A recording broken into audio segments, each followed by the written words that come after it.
Must stay home. Niggas breathing. They gon' find you. Gon' catch you sleeping. Ooh, now stay home.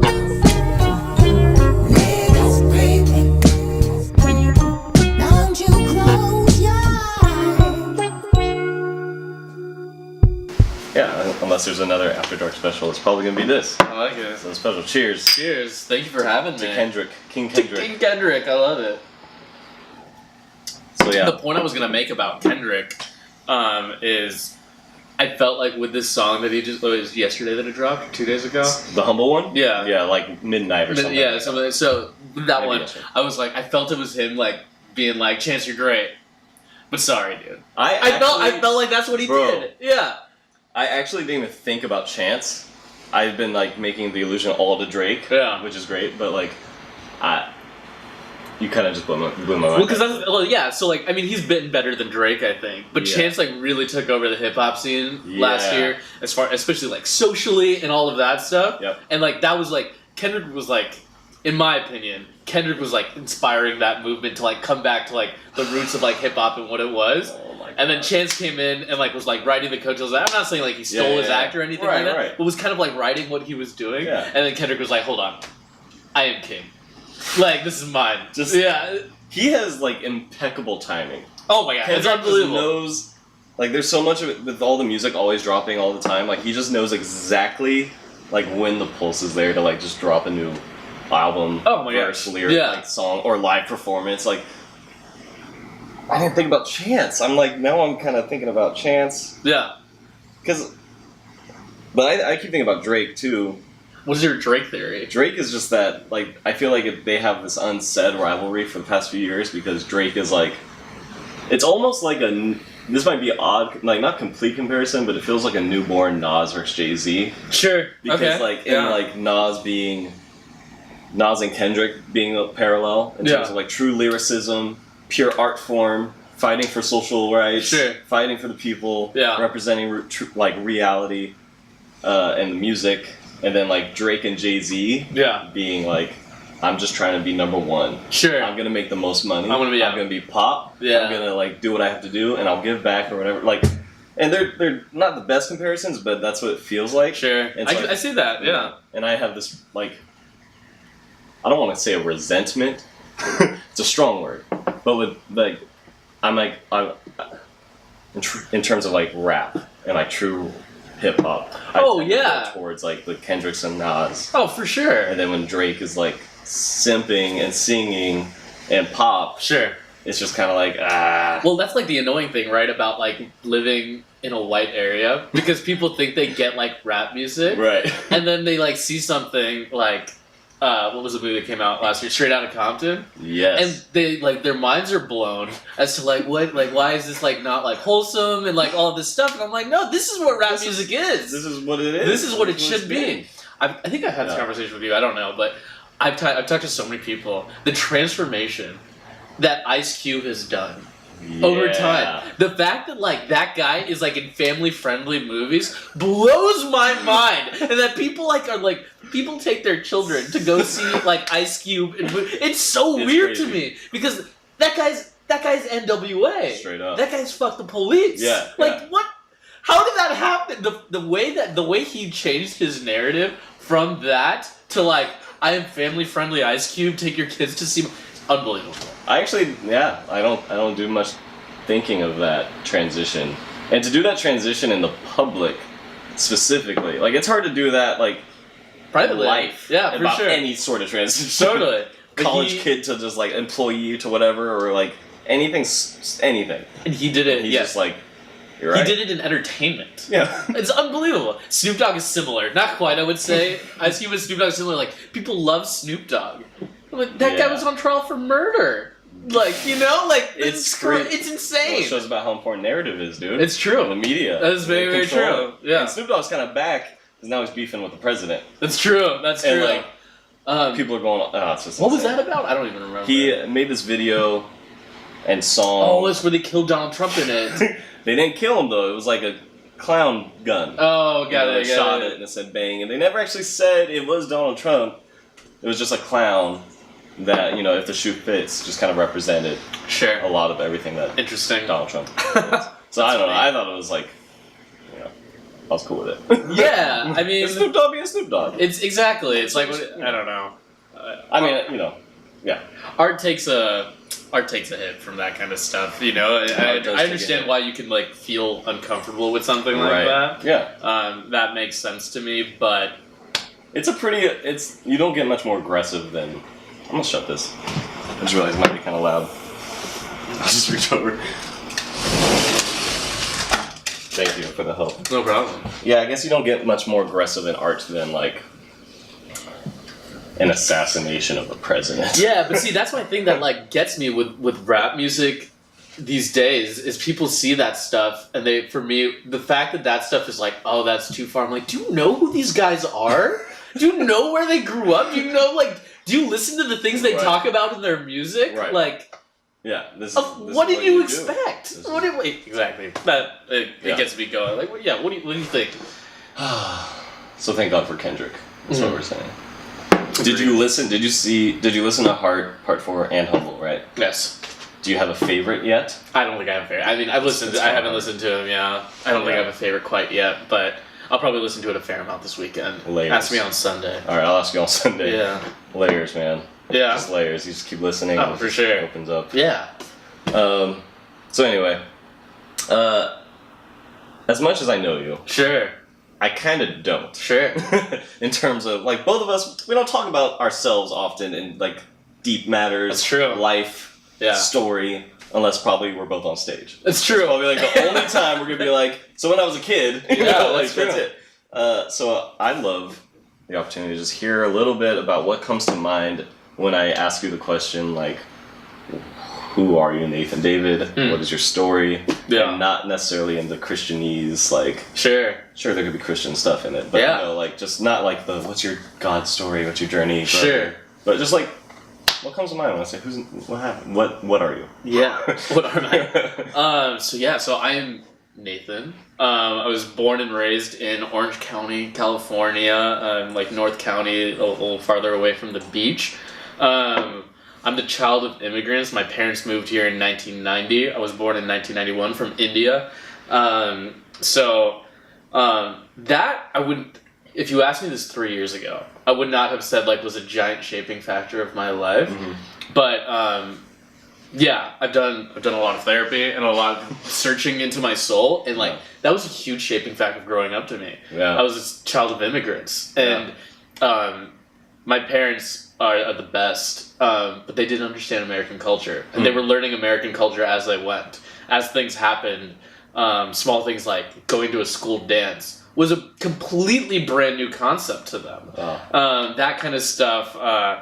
I mean, we can even go smaller. Sending your child to the movies, like those are not things that like they did. They didn't have that stuff. You know, it was just so like Bollywood wasn't popping yet, or what? it was not Like, that's happening just, at that time. Yeah, it wasn't a thing. And my parents grew up like poorer. Yeah. But yes, but Bollywood actually is really just like a phenomenon of the Right, last right. like 10 years, really. Right.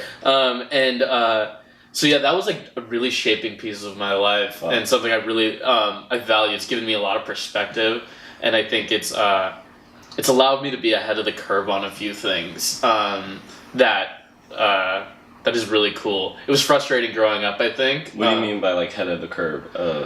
Like having a perspective of unbiased on like American culture and reality, or maybe I'm going too deep. No, yeah, no. I think it's a little bit of that. I think like a simple example for me is I remember I went on a trip to Kenya to work in a slum when I was 16, and with my church at the time, and I remember people walking through the slum for the first time and people like freaking out, abject poverty, like Yeah. the worst that you'll ever see. Like infomercial poverty. Yes, exactly. Yeah, Yeah, like- exactly. Like, yeah, Give the us stuff. money. Yeah, you know, like That kind of $30 a day, we'll buy this kid a goat. Yeah. Or like whatever, you know, like $30 a month, Yeah. and that kind of like abject, terrible smell you could taste, like Mm-hmm. terrible things. I remember walking through at 16 and just being like, yeah, people live like this. What did you think? Like, did you think everybody's life is like yours? But there were a lot of people on that trip who just had mentally, like, for them, that was literally just an image on TV. I was like, took my first trip to India. My parents took me there before I was a year old. I think it was like 8 or 9 months old. And so I've been to India many times. I obviously don't remember that time. But like understanding poverty and knowing that like I live a very different life from most people in the world was not a brand new concept to me. Yeah. It was a very, very real concept to me. Is that something that like your parents also instilled in you like on a consistent or like a consistent basis? Was that just part of your rhetoric? Like just be grateful for where you're at? Like that kind of, I think so. Definitely, because for them too, as much as that was an easy thing for me to see, how much easier for them. They moved here when they were like 23, 24. They grew up there, and then they come here. My dad's like a very successful businessman. My mom's a teacher. They live really well in Orange County, and so they know. Yeah. They grew up in one culture and in one kind of set of circumstances where like movie theaters weren't a thing, and then now they live in a 5-bedroom house in Orange County in a gated community. So for them, that contrast really exists. So yeah, they had no problem with telling me like, you have no idea. Yeah. And it was true. And they taught me really well in that way. That's great. That's awesome. Yeah. Your parents are cool. They're cool. Very kind. And so O.J. Simpson. Yeah. Crazy. If you watch it, you gotta watch the documentary. We have to watch some of it. We'll watch the documentary after Yeah. It's long, but it's comprehensively. I would even say this. I have not seen "I'm Not Your Negro" yet. That Neither have documentary. I hear it's really, really good. Yeah. But as far as documentaries I've seen so far on race, and I'm not even talking about OJ. I'm just talking about like to capture what race in America looks like. Yeah. That documentary is just. I've never seen anything like it. It captures the entire thing. I feel in a trial of a football player. Like it captures the entirety of like, oh, this is why America is the way that it is. Like it's unbelievable. And that's why I'm looking forward to watching the documentary, because like I didn't see the documentary yet, but I saw the show, binge watched the show, People versus O.J. Simpson, and like just growing up in a world like I was born while that's going on, growing up in the world of this post O.J. trial. Yeah. All I've heard were the jokes and the like slide jabs and just like, oh yeah, this is but I didn't realize until like how much deeply interwoven like race and other things, and how like just there's so much, even just like domestic violence and like female inequality. It's just the prosecutors, everything. It's amazing. like it was like oh man, it's like somebody wrote this story. It's like it's that like impeccable. It's unbelievable. And the saddest part is I remember watching the documentary, and at the end, I don't remember who I watched the end with. I think it might be my roommate. But I just remember I looked at him and I was like, we haven't learned anything. Yeah. I was like, oh my god, we haven't learned anything. That's crazy. We haven't learned, it's all the same. I still don't. Yeah, it's all the same. Yeah. It's all the same. Oh, it's unbelievable. Yeah. It's really, really good. Anyway, so you go to high school, you go to college. Yes. Where do you go to college? So I went to Cal State Fullerton. And you local. grew up in Orange County, right? Yeah, my parents' house is probably 10 minutes from where I went to college. Cool. Okay. And so, I lived at home. College school, I've never been a big school guy. I'm a pretty smart dude, but like school and me, just structure, the whole thing. Yeah. We just never jived. I enjoy learning, but like make me read that book, and my initial instinct is like, no, I will not read that book because you told me I have to read that book. That is something I totally understand. Yeah, totally. In college, I'm like the same way. The bookcase. None of these were from college. Sure, yeah, totally. It was like, I'll read anything but what you're giving me. Exactly. And it just makes no sense. And then, like, sometimes looking back, I'm like, I wish I would have been that one college dropout that just was like, I'm going to do it my own way. Yeah. Because essentially I ended up just like, I feel like sometimes maybe I wasted. You wouldn't be that one. I think that story is a lot more common these days. But yeah, so I went there. I was an economics major. So I really enjoyed economics my senior year of high school, and so literally that was why I was like, all right, I'll do this. Yep. That was fun. And you stuck with it. I stuck with it, and college, I think I really kind of came into my own as like a leader and as a person, and I was just kind of getting through the school part, but socially I really started thriving, and that was really great, and then. College was just like a weird, it was just like a giant social thing for me. What do you think had to do with the social thriving? I think I just got to make my own choices about where I spent my time. Gotcha. In high school, you're just like stuck with these people. Yeah. You know, like, and this is where you spend your time. Very clicky. In college, you like I went to school of 40,000 people. And so I got to choose where I wanted to spend my time, who I wanted to spend time with. Also, my church was across the street at the time, so I would just walk over there and hang out at the offices and hang out with people. And I was pretty involved in my college ministry at the time, Cool. and so there were a lot of people there that I got to get to know and hang with. And so, yeah, that was really fun. And then I would say after that, graduating is really how I became who I am today. I met a girl like 3 months after I graduated, and we dated for like a little over a year, and then that relationship crashed and burned in a giant heap of flames. 100% because of me. I don't even know why I almost said 90%. That would have been an abject lie. Yeah, 100%. Bless your heart. How'd you meet her? Huh? I How'd met you her meet her? at a friend's party. A friend's party. Yeah. People are constantly asking, like, how do I meet people now? Sure. You know, if it's not online, like I was just talking to somebody at like work. Yeah. She was just like, I don't know how to date. Like, I don't know where to go. I was just like, well, I got a church that you can come to if you Sure. want to meet people. There you go. Yeah. But I'm a big proponent of the online dating. I think it's a really great thing. I think it's the way of the world. I think you should do it if you're not meeting people.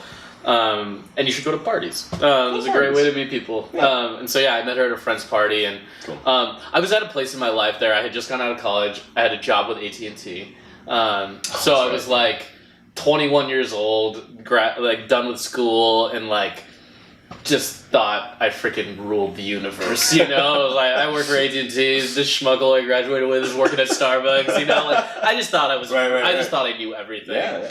And to a certain extent, I think You as did to know every like, well, for my life experience at that time, I definitely like I maxed out. Yeah. What I didn't realize is that there was much more to experience. Yep. And so, yeah, so I tremendously failed in that relationship. If you had advice for any young, like 20, 21-year-olds who Yeah. feel that way, Yeah. like, I feel like I've maxed out. I've been there. Yeah. Sometimes I'm still there. You Oh, know, totally, like, yeah. If you had advice for them, what would that be? I'd be willing to change and be willing to take criticism and learn.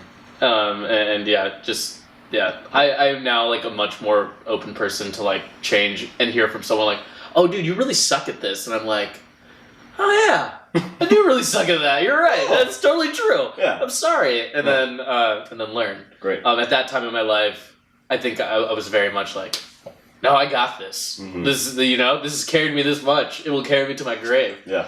And so that was a really shaping. I say all that because that was like my next phase of shaping. I was telling. I can't remember who I was telling, but I was telling someone the other day. I was like, Probably Mike. I feel like right now where I'm at is the first time in my life I've decided I want to grow and be better, not because of like an abject failure or like some sort of desperation, which is like really funny at like 25 to be like, oh my god, I just want to be a better person. I'm not like sad. Yeah. This is great, you know. That's beautiful. Yeah, That's good. That's a good thing. That's Totally. a good thing. Yeah. But that moment was like a place of like real gnarly hardship, depression, sadness, Yeah. loneliness, hurt, and I was like, I gotta make some huge changes in my life. And so I started going to therapy. I left my church at the time, partially like because of that breakup, and also I grew up at that church. It was time to do something different. Yeah. And Do you feel like that was still like a big part of the healing process, but just kind of ironic to hear probably, but Leaving for healing, leaving the church Yes. in pursuit of healing, right? Like, yeah, which is sad because it says a lot about. Yeah, I'd say a lot about church. and I don't want that the church that I was a part of. It wasn't because like they had hurt me in any way. Yeah. I just needed to learn my own way. Gotcha. Yeah, there was nothing like what's the word I'm looking for? There's nothing detrimental that happened there. Gotcha. But I just needed to learn my own way. Cool. And yeah, so I left, and that's been the last like 3 years of my life. Like I met you probably like right around a year ago. Yeah. And yeah, so like that whole growth process has happened there, where I just feel like I can like confidently say, I am a better person. Yeah. awesome. I used to be a lot of things. I used to be a liar, and I was terrible. And I've grown a lot, long way to go. It's also where I discovered well, I wouldn't say I discovered comedy, but it's where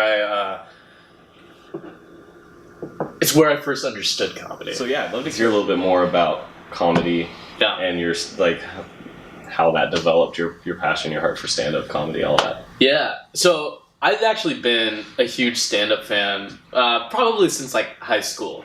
Okay. Loved listening to stand-up, loved sketch comedy, watched Saturday Night Live every week. At that time, the Chappelle Show was coming to the end of its run, but like it was right as like YouTube, like you know, you can like that stuff was really accessible, and then towards like college, like you had Key and Peele, and like you know, and it was it's been the early to mid 2000s was a great time for comedy. Yeah, like Funny or Die come out, and like all this stuff, and you know it was just a great time for laughs. And having a television show like Comedy Central for all that, and so I was I was a big stand-up fan. Just because I like to laugh. I'm a pretty happy-go-lucky guy. And, but yeah, and so 3 years ago, when all of that happened with that relationship, I got turned on to a podcast called You Made It Weird by Pete Holmes. Yeah. And I think I've made you listen to an episode or two. It's good stuff. Yeah, and so Pete Holmes, if you don't know who he is one of my favorite comedians, and he used to be, well, I don't want to, actually, I'm not going to tell Pete Holmes what religion he is, but he used to be like your very traditional Christian. He grew up wanting to be a youth pastor, you know, like very, like, turn and burn kind of stuff. And then his wife left him when he was like 28. And he went through like a huge crisis of faith and just crisis of himself and all of this stuff. And he talks about it as his resurrection. He always quotes the Bible verse, in order to find to gain your life, you must lose it first. Yeah. So he always like says, which I think is a really fascinating idea. He says an important part to faith and spirituality is losing your faith and spirituality. And I'm like, it's really, really good. Coming from a comedian. Comedian, the modern day prophet in my opinion. But yeah, he takes that. The way he talks about that verse is in order for your faith to become real, you have to first lose your faith, and you have to re-find it. So I was at this point where I was leaving this church, questioning literally everything about my life. I remember my second therapy session. My therapist, he was like, "Okay, so I kind of got to know you. I know why you're here and everything. This is what I need to know from you." And he's like, "If we can do this, then we're gonna be all right." And I was like, "What?" He was like, "I need you to be open to like put everything about your life on the table, not hold one thing tightly. Every single thing, every single relationship, every single idea, every single hobby, everything has to go on the table, and then we can sort out you." Bold. And I was like, "All right, let's do it." And so I was at this place of my life, and like hearing Pete Holmes talk like that, I was like, "Oh my God, this is me," you know, like I am losing my faith right now, and he has like 200 some odd episodes, maybe more, and I burned through like listening to them night and day. I think there were certain like Saturdays I listened to like 12 straight hours of his podcast, if not longer. That's awesome. Just crazy, just burning through like him having conversations with people over and over again. And I found this like in listening to many comedians talk about their heart behind stand-up and why they choose to make jokes, and for some of them the healing they found in them. The way they talk about that, one of the major things about stand-up is you can easily detect a fraud, someone who's up there and lying. And at that point in my life, I was learning how to be okay with myself and be a truth teller about myself. And so in that way, stand-up was incredibly healing because they were these, for me, inspiring figures who were up there on stage bearing, like, in a vulnerable way, in multiple ways. Number one, it's scary to go up on stage and have a bunch of people look at you and be like, "Hey, make me laugh." That's a very vulnerable thing, because if you don't make them laugh, it's terribly awkward. It's the worst. Yeah, but they were also up there like bearing their life stories, some of them very dark, talking about very dark times, and then learning how to find funny in ugly things, and learning how to find joy and learning how to I think Bill Burr, he's another stand-up comedian, calls it like giving a peek behind the curtain. That's what stand-up is. This is what it looks like. Let me take you behind the curtain. And that could be your life. That could be a social situation when comedians make jokes about social situations. Chappelle's new special is all of that. It's let me show you behind the curtain. This is what you think about black people. No, but here, this is what I'm going to tell you. This is what's actually happening here. Yeah. It's amazing. And so that was like wildly inspiring to me to be like, I need to be like that. And so I would say like, you made it weird and specific, but like stand-up comedy and comedians, like, it saved my life at that time. In no exaggeration. That's beautiful. Yeah. And it's crazy because it wasn't like a church or anything like that. Right. But stand-up in many ways like led me back to church. That's crazy. Yeah. Like, and I was actually, it's funny you say that because I was just thinking about comedy earlier today because I was just, with Dave Chappelle coming out, you know, you start contemplating life. Yeah, totally. And just like, what exactly is, because somebody asked me today at work, they were like, are we inspired by Dave Chappelle's stand-up special? I was like, no. I never want to write jokes again. He's so good. Like, it's just like, the total opposite. I just want to quit. The bar is set too high. Yeah. There's no way. Yeah. Because now we know what funny is. Exactly. Now we know what it looks like. You do like listen to that guy. There's certain people, like Chappelle is one of them. One of my favorite comedians right now, probably my favorite comedian right now, is this guy John Mulaney. He used to be the head writer for SNL. He just did like a long Broadway show with Nick Kroll, and now he's on his own tour. But he is just a beyond brilliant joke writer. I hear like he has a joke. This is the kind of like humor I really appreciate too. Sure. This is one John Mulaney's bits. He has a joke. He goes. I find it funny that they make movies with $100 million budgets because I would pay $10 just to see $100 million lying on a bed. That is just like brilliant joke writing. So, yeah. Just clean. So, thinking so different. Yeah. It's so simple, so completely different than what you're thinking. That's awesome. I would pay $10 to see $100 million in cash just lying on a bed. It's like, I kind of would. I think I would. Yeah. I love that, like, how there's, like, how there's so many different, like, I'm not a pure stand-up. Like, sure. You know, whatever. But, like, I've noticed enough to notice, like, how there's so many different forms of joke telling. Where they're, like, you always see it through the different comedians, and it sounds like, to make it, what I'm assuming is you have to find your own personal brand, essentially. Like, Kevin Hart, you know what you're gonna get. Yeah. He's gonna tell outlandish stories. Yeah. Like, that's all he does. Yeah. He doesn't have punchlines. No, like, he's not a punchline comedian. Like, no jokes. Yeah. Dave Chappelle just is mystical and just says things. Yeah.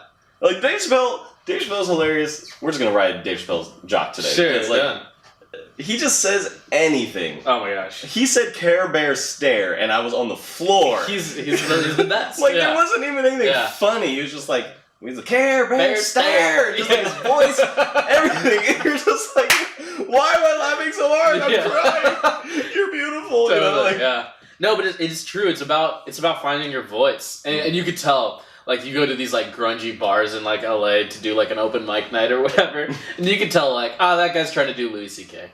You know? And it's like, you know, you're not Louis C.K., dude. You know? And that plays to what you're saying about how you need to be like, you have to be truthful. Yeah. Or else it's so quickly... You can find a fraud like out. that, dude. And you can tell, like, and until you can go up there and be like, I am just going to be me right now and feel just totally okay with that, you'll come off as nervous and not good. Yeah. Because not like you're just doing a Bill Burr impression or a Louis C.K. impression, and that's not you. And you have to be able to find your voice, and it takes a long time to do that. That'll preach to everyone, right? Oh now. yeah. Like, no matter what it is you're doing, it's like whether you're trying to be an artist, preacher, anything. You got to be you, and you have to find who you are. And that takes time. I've talked with Mike, and we're doing a church plant downtown Santa Ana, if anybody was wondering. I've talked to Mike about this a million times, and 90% of the people who come up to me and they ask me how the church plant is going, I tell them it's going good, we're finding our voice. Because I think we're still learning. Yeah. We're figuring out who we are. We're like, all right, this is who we are in downtown Santa Ana in this context. Yep. This is what we do, you know, and this is what's going to define us, and this is what who I'm going to be. And that can change over time as you grow. Like, you see comedians grow. I was just listening to actually Eliza Schlesinger. I can't say her last name. She's a very funny female comedian, and she's got 3 specials on Netflix, I think. And, She's a blonde lady. Yeah. Yeah, she's pretty funny. I watched like one of them. Yeah. I think I watched it with Mike, and that was a weird experience. That was a strange experience. Because Mike's just Mike. Yeah, sure. Let's leave it at that. I can infer what was going on there. Yeah. So, but if you like listen to her 3 specials, like you could see the growth in her, and where she's going, and it's beautiful to be like, oh my gosh, like there's a joke in her first special that in her 3rd special you could talk about like. I'm like, oh, that's the joke she regrets telling, and like you know, like there's like you see the growth of comedians and how they do it, and it's because you change over time, and it's like I was telling Mike, I was like, you know, with the church, your goal is always to be like love people and love Jesus well, and with a comedian, your goal is always to be funny, but how that manifests itself is an ever evolving process. Damn. That's insane. Yeah. I love how, like, I just love that stand-up. It seems to be such a pure art form for that alone. Just the fact that people can see, the public can see the process. Yeah. Like, your life. Like, there's nothing more pure than, like, literally just sharing your life and, like, getting better before, like, you look at a Kevin Hart, special from, like, a decade ago, and you're just like, this sucks. Well, dude, Kevin Hart is a great example. I can't remember the 3. It was a soul plane. Yeah, I know. But like the 3, like he has a special called "This Is." It's either was it "Laugh at My Pain" or "This Is My Pain." I think. Laugh at My Pain. Laugh at My Pain. Yeah. And so you see the evolution in his where I can't remember what the 3 are called, but there's an evolution in the titles of like this is me, this is my. I think I can knock it out. I'm a grown little man. Yes. Seriously funny, which I think is still the best one. It's a really good one, yeah. Because that's the one where he curses out his teacher. Yeah. That's one of the best bits I've ever seen. Yeah. Laugh at My Pain. And then, like, kind of like Jay-Z mode, sold out and just, like, start making money. Yeah. In my view. Did, but, like, you know, still funny. Sold out the football stadium in Philadelphia is freaking insane. Yeah. But, yeah, it is a pure art form and, like, you don't get to package it, like, well. So if I'm talking about my addiction and making jokes about it, and I try to package that as like, oh, but it's like totally okay, like I'm fine. Right. That's not funny. Right. That's not funny, and it's not true. Right. Addiction sucks. Yeah. And so if you want to talk about it, you have to talk about it very rawly and very vulnerably. Dude. That's the only way it works. Yeah. If you start putting like fancy packaging and fancy wording around it, it's like no. People feel they get disconnected. Yeah. Whether they know it or not. That's not what it's like, whatever it is, like your addiction or like Louis C.K. has great ones about his kids where he talks about his kids. And it's just and it's very raw and very like it's hard being a dad. Yeah. And if you start painting that with a brush of like just trying to make it look prettier than it actually is, you're nobody.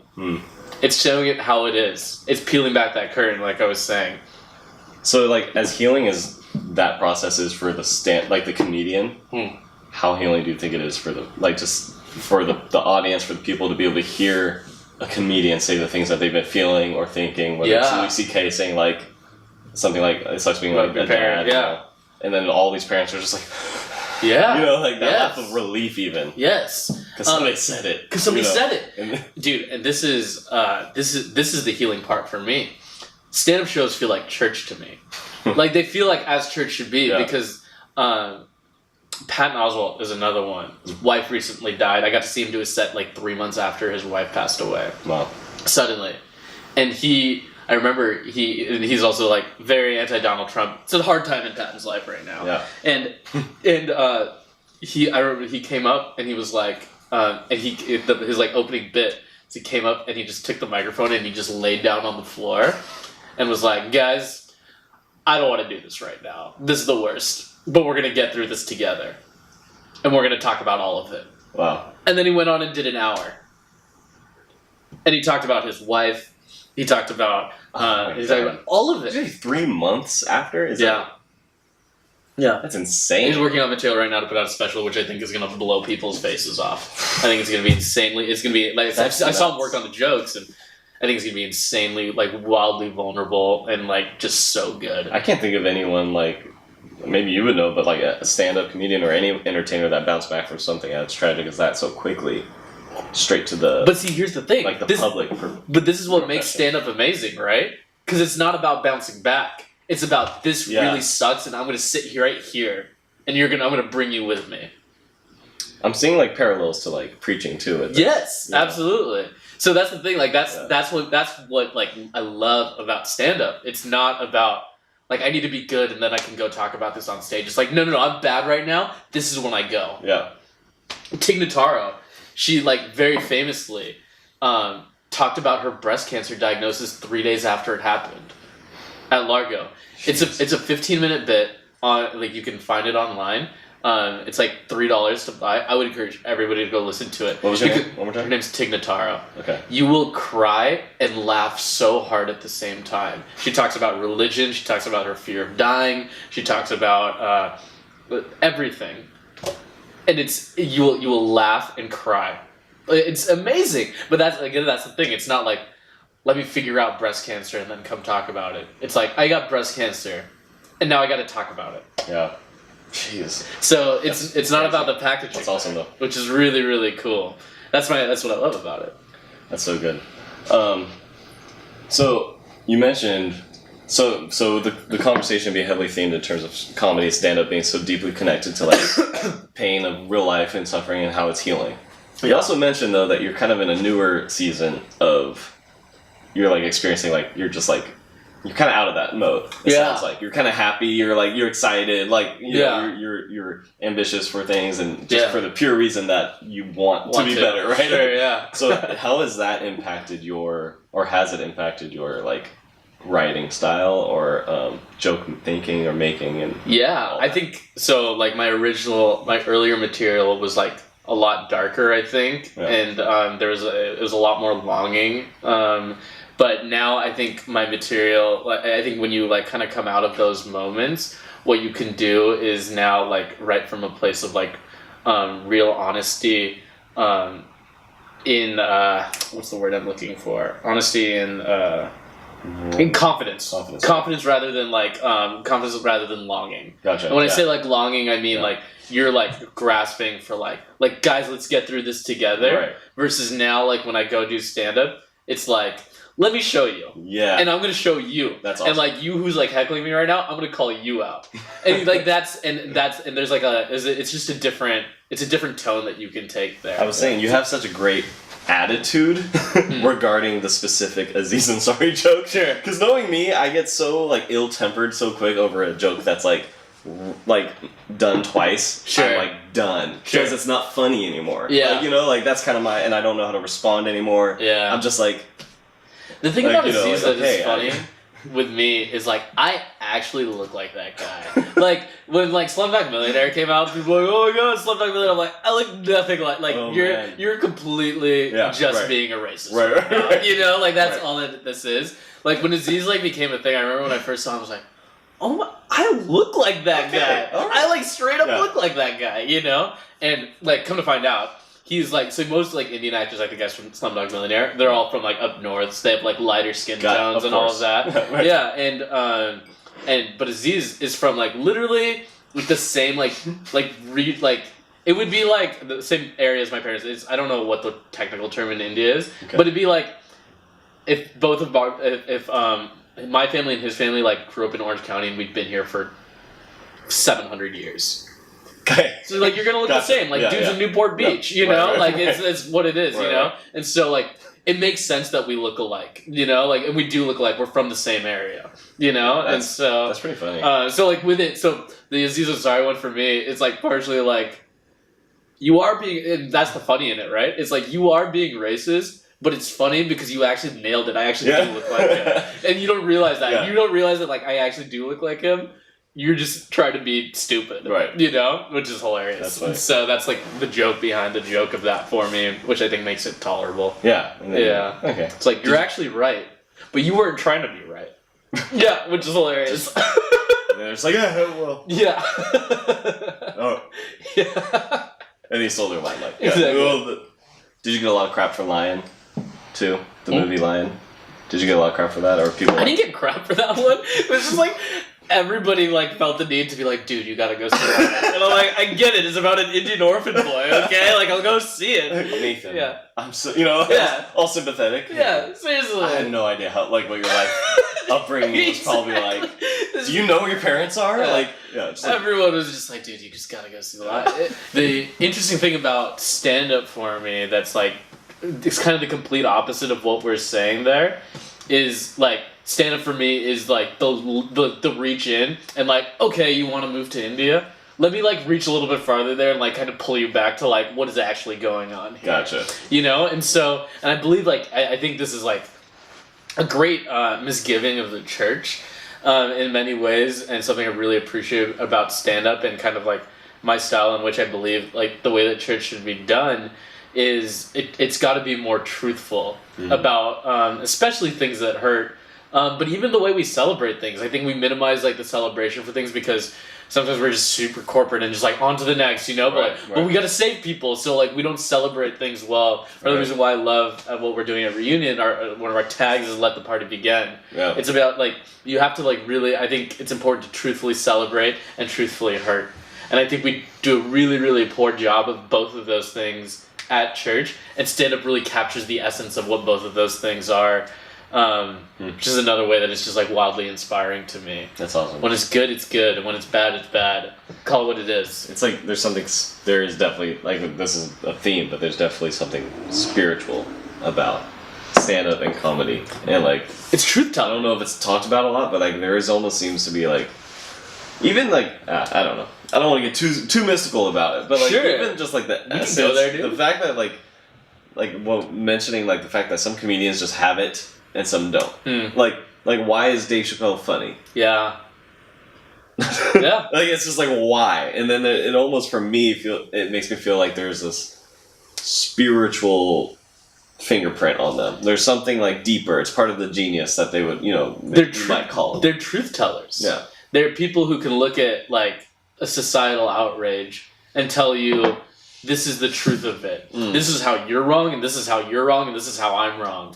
This is how it goes. Modern day prophets. That's why it really is due for me. They're modern day prophets in so many ways. Yeah. And what gets like talked about is like, oh, he said the F word, right? Or like Dave Chappelle says the N word all the time, you know, and you miss like the real truth and the honesty in what they're saying, and you miss a lot of the beauty of like what they're calling out about you. Dang.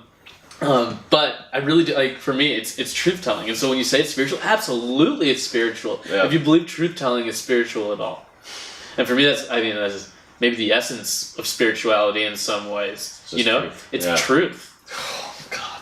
And so stand-up comedy, man. Oh. Like that's what it is. And so it's these guys who are going in and they're gonna take all of this out and just take a mess and then be like, let's just talk about it as it is. I love just like seeing like comedy at like that deeper perspective because I don't know how the like mass public thinks about comedy. Like I don't know if for most people it's just like I need a relief, something's funny on Netflix, I watch it, haha. Yeah. But we obsess over what's actually happening here? Totally. Like what is going on? Why is this going on? Like and and I think certain people like will rub people the wrong way for that. Like you have your like in like you have like a Russell Peters who in my opinion is that like if you just want like a good laugh, right, like go see like a Russell Peters thing. But if you want to like I'm saying, like if you want that truth telling, go watch a Bill Burr, he'll make you uncomfortable. Go watch a Louis C.K., he'll make you uncomfortable. Go watch Neil Brennan. I think I showed you Neil Brennan. Yeah, Neil Brennan. He's co-creator of Chappelle's show with Dave Chappelle. His Netflix special, 3 Mics, is literally him. He takes that and he isolates them. He has his one-liners where he's just literally reading from a cue card. Then he has his like stand-up where he's like talking. He talks a lot about like deep societal issues there. And then he has his middle mic where he calls it emotional stuff. Talks about his dad. Talks about alcoholism. Talks about drug addiction. Talks about career growth. Move. Yeah. Like, deconstructs like stand-up in front of people. Totally. Like, he's like, you don't like. It was almost as if he's saying like, you don't understand all the different implications that's going on in a stand-up like. In a performance, whatever you call it. Yeah. And he like separates it in a visual way where you're like, oh, all these things play a part of they all matter. But like some people So can't. cool. Some people can't.